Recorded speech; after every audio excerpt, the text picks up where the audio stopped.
can we move forward and have more of the liberal economic order, if you like, or are we stepping back from even where we are at present?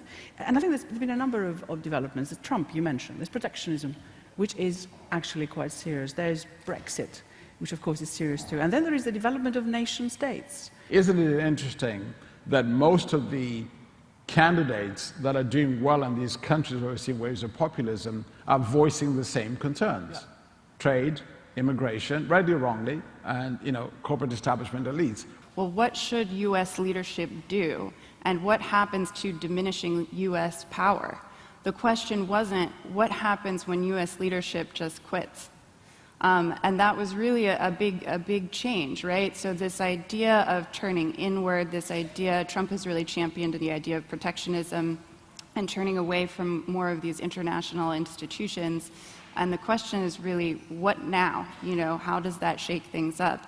How do they think about their constituents? Because I could argue that if you look at all these things we've just discussed, from globalization to technology and all these things, if you looked at that question through the lens of individuals as consumers, what's not to like? It's been great. Product choice, cheaper products, they're free, we use all these devices, it's a wonderful thing.